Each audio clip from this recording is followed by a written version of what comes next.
Isabelle. Alors aujourd'hui je vais vous proposer la recette des gaufrettes.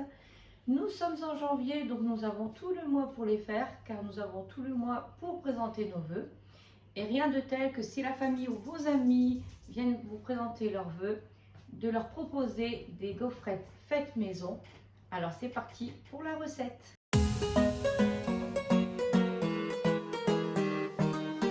Voici les ingrédients.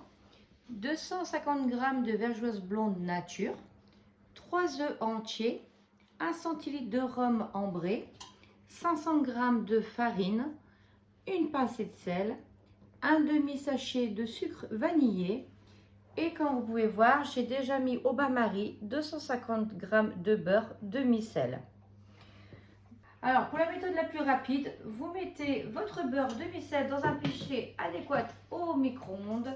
Vous le faites chauffer au moins 2 minutes à puissance maximum à peu près, car le but c'est que votre beurre soit chaud, pas juste fondu mais bien chaud pour pouvoir intégrer la vergeoise. Donc voilà, un pichet comme ceci ou autre ce que vous avez.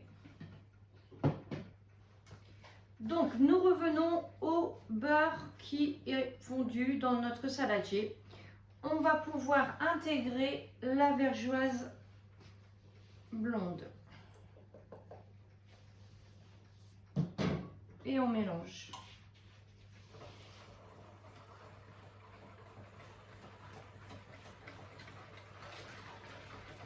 Alors moi j'ai utilisé de la vergeoise blonde nature. Alors je sais que peut-être pas tout le monde a ce sucre là chez eux, parce que nous dans le nord c'est très connu. Alors moi j'ai pris expressément de la vergeoise blonde nature, car il existe 3 sortes chez nous. La vergeoise blonde donc nature, celle que j'utilise, la vergeoise blonde vanillée. Alors moi je connais quelqu'un qui l'a essayé et franchement ne l'utilisez pas trop. Le goût était vraiment différent. Le goût était vraiment différent. Sinon vous avez aussi la vergeoise brune, un peu plus sucrée, la vergeoise blonde. Alors aussi en Belgique on appelle ça aussi la cassonade.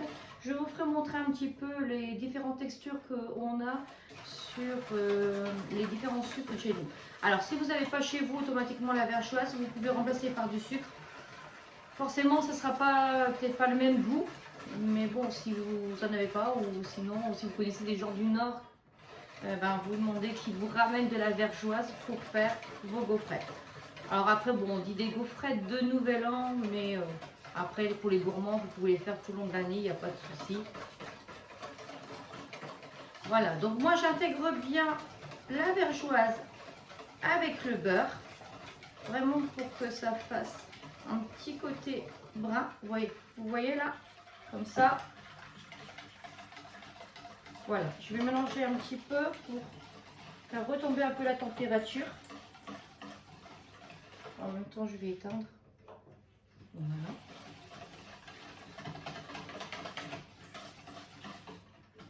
C'est une recette très simple.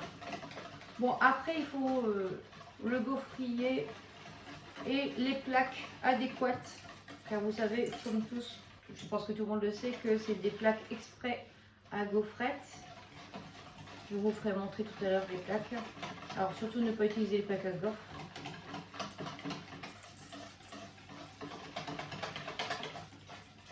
Vous voyez, donc voilà la texture que ça donne.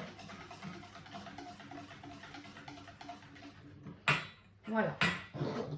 Une fois qu'on a bien mélangé, on va s'occuper des œufs.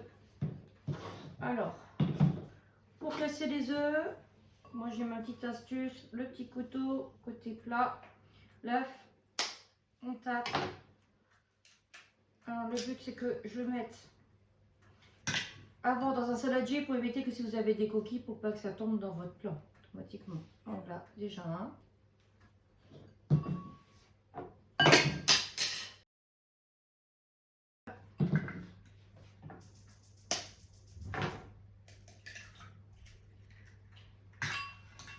Et le troisième, voilà.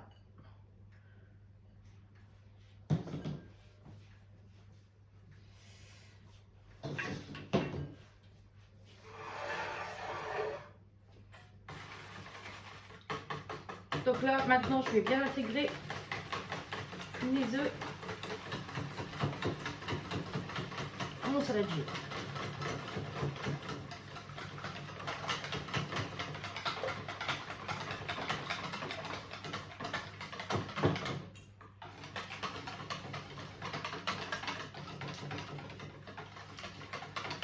Alors nous on dit gaufrette de Nouvel An, mais on m'a dit aussi que on appelle ça aussi les étrennes, parce que c'est ce que l'on présente aux personnes de la famille ou les amis qui viennent présenter leurs vœux. Donc petit aparté aussi, parce que je ne savais pas que ça s'appelait aussi les étrennes. Alors je vais transvider dans un saladier parce qu'après nous allons intégrer la farine. Ça va être petit dans ce saladier là. Donc je transvide dans mon grand saladier. Alors cette recette là, j'ai pris sur la base, j'ai divisé par 2 la recette parce que c'est déjà 500 grammes. Je crois qu'on est, j'ai pas jamais calculé le nombre de pièces nombre de gaufrettes que je faisais, mais je crois qu'on est à l'équivalent au moins de 2 boîtes en fer comme ça. Donc, je pense qu'au moins plus d'une trentaine vous en faites, et encore je pense que je suis très loin peut-être du compte.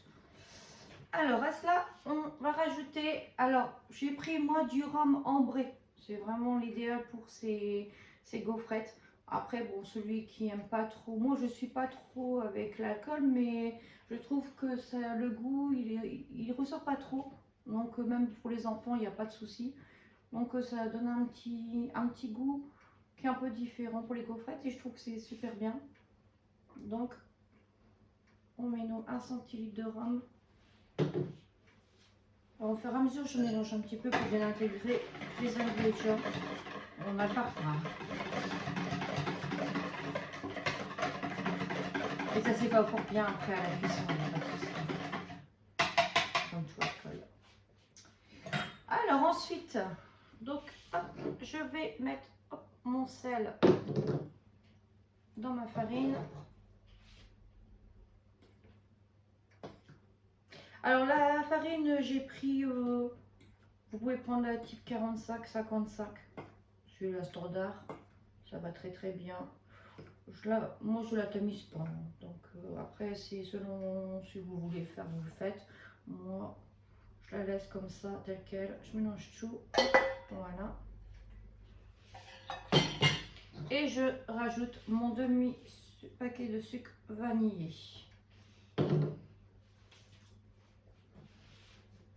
Vous allez me dire bah, pourquoi pas de la vergeuse blonde vanillée si je mets du vanille. Le test apparemment n'avait pas été concluant. Moi j'ai jamais fait, mais j'ai eu des retours que autant que vous prendre la vergeuse blonde nature et rajouter du sucre vanillé, ça serait quand même un peu différent si vous prenez l'autre vergeoise. Alors maintenant bah, il faut mélanger le tout.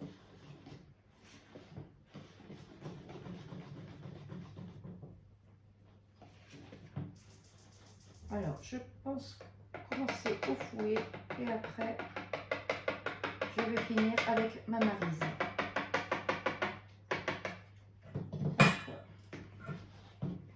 Voilà, c'est beaucoup mieux quand même avec la maryse.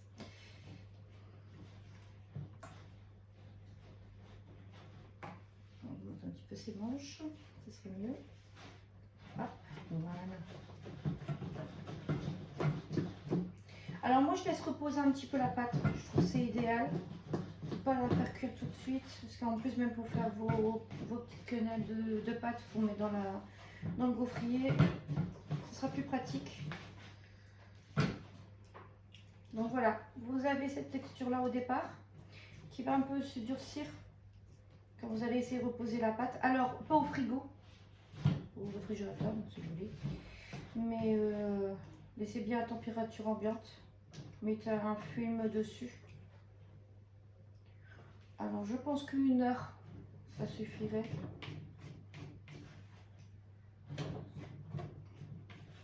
Voilà, la texture est très très belle. Par contre pour les personnes qui vont utiliser du sucre en poudre, qui n'ont pas de vergeoise, vous me donnerez un retour si c'est possible pour me dire si les gaufrettes sont aussi bonnes avec du sucre en poudre. Moi, comme j'ai la vergeoise, dans le nord, on a la vergeoise, on garde la vergeoise. Hein, donc ça, c'est... Ma pâte est super belle. Je vais pouvoir mettre du film plastique au-dessus et laisser reposer un petit peu ma pâte. Alors, je vais dire 1 heure, puisque je pense qu'il y en a assez, parce qu'en plus, nous ne sommes pas dans les grandes températures dans le nord actuellement. Donc, peut-être un peu plus pour ceux qui ont plus de chaleur, mais nous, je pense 1 heure, ça irait. Alors, je vous ai expliqué tout à l'heure, vous avez vu la vergeoise blonde nature qu'on a chez nous. Et alors, voilà ici la vergeoise brune. Donc, comme je vous ai expliqué tout à l'heure, on a des petites variantes de vergeoise chez nous. Donc, vous avez vu la vergeoise blonde nature. Et ici, vous allez retrouver la vergeoise brune. Donc, vous voyez, c'est la même texture, que c'est plus foncé. Et ce sucre-là est un peu plus, sucré que la vergeoise blonde. Et ici, alors là, c'est vraiment ce que j'ai trouvé, ce que nous en Belgique, ce qui est en Belgique. Là, c'est vraiment la cassonade. Alors, vraiment pure canne. Vous voyez, ça fait vraiment des granulés comme ça. Donc, c'est complètement un petit peu différent. Donc, nous, on appelle ça vergeoise parce que on a la cassonade qui est issue de la canne à sucre et nous avons aussi la vergeoise qui est issue de la betterave. Donc, vous voyez, la texture est complètement différente. Le goût est vraiment différent aussi un petit peu. Donc, mais de notre côté, nous, dans le Nord, on utilise vraiment plus la vergeoise blonde et la vergeoise brune. Donc, sur des crêpes, des gaufres, un délice. Ou même, c'est ce qu'on utilise aussi sur cette-ci, c'est pour faire les spéculoos. Donc, j'ai jamais testé, j'essaierai peut-être même un jour. Et puis, pourquoi pas vous faire montrer la recette des spéculoos. Bon, après, toujours pareil, si un jour vous venez dans le Nord, ben, vous savez qu'il faut acheter de la vergeoise, comme ça vous pourrez faire les recettes, notamment la recette des gaufrettes. Alors on se revoit tout à l'heure pour une fois que la pâte aura reposé pour faire la cuisson, vous faire montrer un petit peu les ustensiles qu'on utilise et au niveau de la cuisson qui est très rapide. Mais alors par contre, bon, c'est très long, mais c'est bon au final. À tout à l'heure. Voilà, après 1 heure de repos, voici notre pâte qui est prête pour qu'on confectionne les gaufrettes. Alors, pour cela, on aura besoin bien sûr du gaufrier. Donc, comme je vous expliquais tout à l'heure, voici les plaques qu'on aura besoin, des plaques exprès à gaufrettes. Donc là, j'ai anticipé, j'ai un peu fait préchauffer mon appareil. Donc, j'attends qu'il soit bien prêt, bien chaud pour commencer. Alors, le but, c'est, donc j'en avais déjà préparé une, c'est de prendre 2 cuillères à soupe, de prendre une boule de pâte. Donc vous voyez la texture, hein. Donc franchement c'est une pâte après qui va être super maniable. Regardez, avec la cuillère, voilà, pour faire des petites quenelles. Donc on prend juste, on cède des 2 cuillères pour faire des petites quenelles comme ça, voilà. Alors faites pas des trop grosses parce que si vous faites des trop grosses boules de pâte, ça va pas être dur parce que le but des gaufrettes, il faut vraiment qu'elles soient fines et croustillantes. Alors que là, si vous faites épaisse, ça va être elles seront moelleuses et ça ne sera pas l'effet qu'on veut des gaufrettes. Donc, on attend que l'appareil échauffe. Donc là, on fait des petites boules. Donc, les boules à peu près 25 grammes, si ça peut vous donner une petite équivalence, si vous n'avez pas trop à juger si c'est trop gros ou non. L'équivalent de 25 grammes sur la pâte, c'est bon. Donc là, j'en avais fait avant les fêtes. Donc voilà, voilà à quoi ça ressemble. Ça vous allez voir après la cuisson, mais voilà, les gaufrettes comme ça, très bien. Donc ça c'est, alors vous voyez un peu la texture, hop, vous voyez ça casse vraiment. Donc il faut vraiment cette texture là, pas très moelleuse, comme il faut. Alors après, bon, il y en a un peu, ceux qui aiment peut-être un peu plus cuit. Bon après pas trop parce qu'après vous avez trop l'odeur du un petit peu de brûlé, c'est pas bon. Donc il faut vraiment un petit peu blanche ou un petit peu dorée. Voilà, ça c'est vraiment les textures idéales pour ces gaufrettes.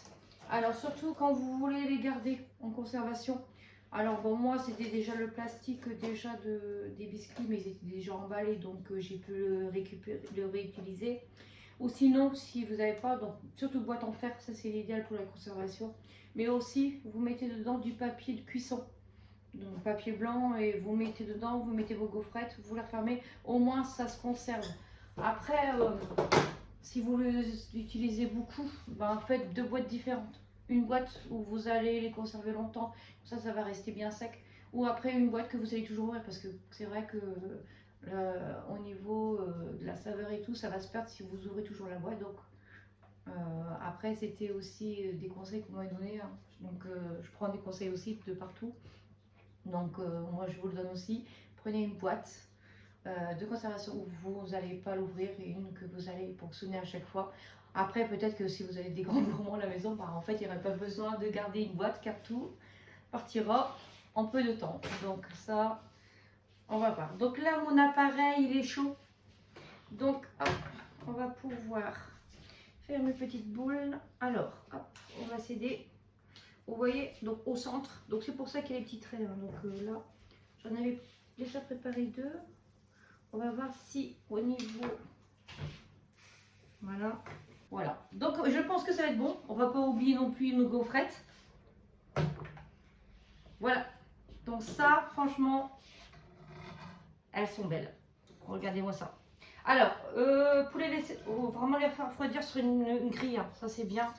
Pour bien laisser aérer parce que sinon, si vous les mettez en tel quel comme ça va, c'est pas top. Il faut vraiment le mettre un petit peu. Vous laissez un petit peu, ça va durcir assez vite. Parce que si vous les mettez là directement dessus, au départ elles sont moelleuses.